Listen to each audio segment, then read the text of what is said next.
My name is Rhonda. Thank you so much for booking a car with us. We really appreciate it, and we hope your trip is amazing. So I just wanted to go over some things that we do and some of the things that I get the most questions on. So I send out automated emails with instructions for the airports, for the lockbox, for the remote start, how to send me your license, my preferred method. Honestly, I don't care either way. A lot of people feel more comfortable uploading it through the app, and that's totally fine. Or you can text it to me. I give the text an option because it's easier to get that notification than it is for a Turo notification to pull up.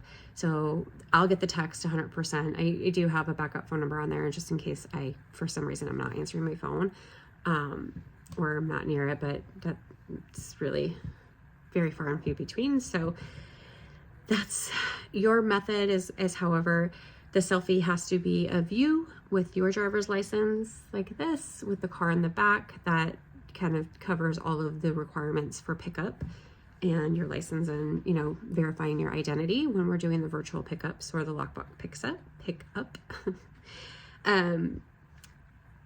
Drivers. So I get this question quite often. How do I add another driver? So Turo does not have family accounts. They don't have multiple accounts. You have to have your person sign up for an account online, and then they'll upload their license. And once they're approved to drive, then you can go ahead and send them an email invite from your reservation. So you would just invite them to drive from the reservation you have booked.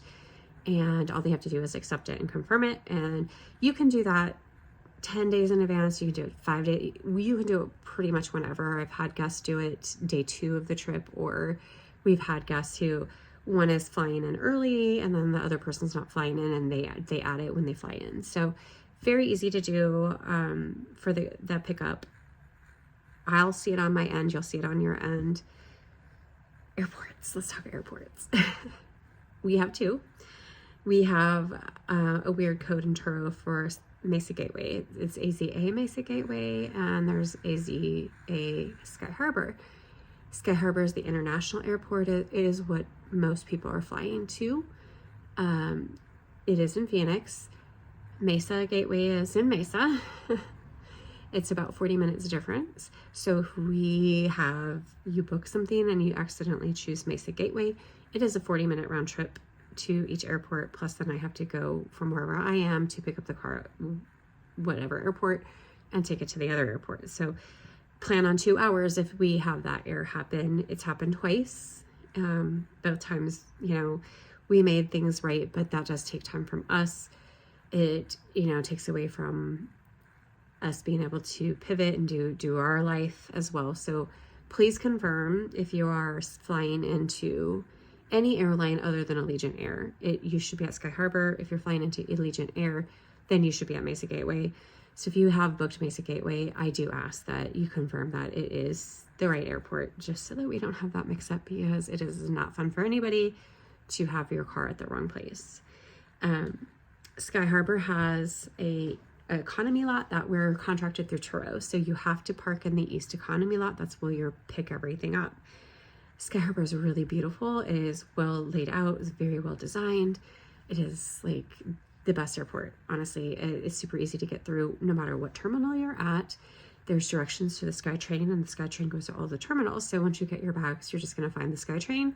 Make sure you go east. If you go to the pickup for rental cars, you are in the wrong spot. It is the opposite way, and that will probably be a 40-minute round trip train ride. So if you really want to see a little bit of downtown Phoenix, go ahead and take the wrong side. Take a nap, whatever you need to do.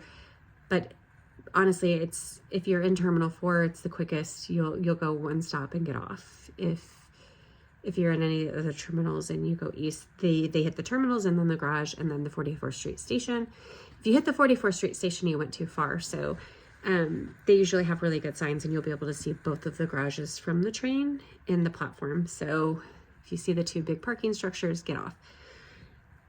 We tried to do garage B, more so because it is the bigger garage. It usually has the most space. If we're in A, it's because B is full. The uncovered parking is the most popular for most people because it is a couple of dollars cheaper a day.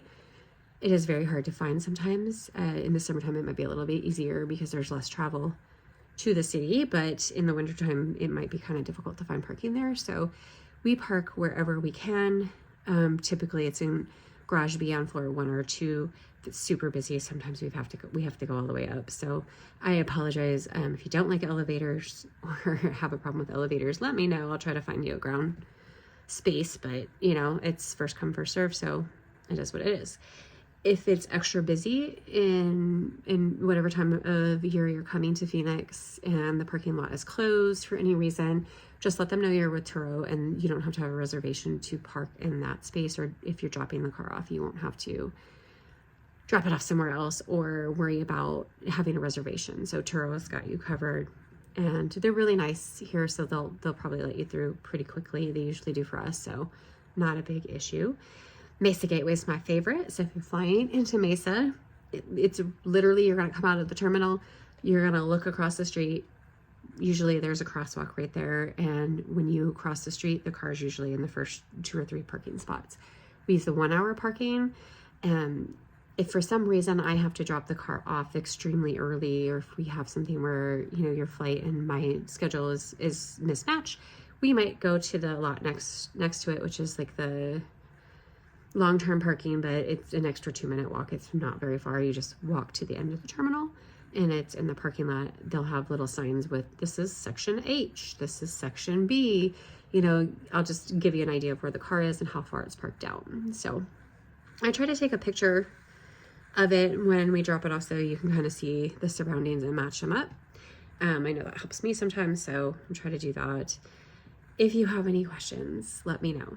If you're anything at all, like even if you're coming to pick up the car and things aren't making sense. I know I've had a lot of people be so excited that they're on vacation and they can't wait to get everything started, and they forget all of the stuff we just talked about. So feel free to ask any questions at any point in time. Like, I'm happy to help. I'd rather make the trip easy as possible for you.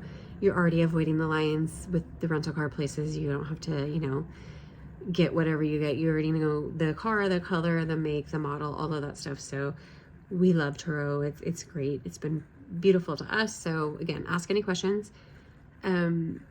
Everything else will come via several emails over the next few days before your trip. So again, thank you for choosing us.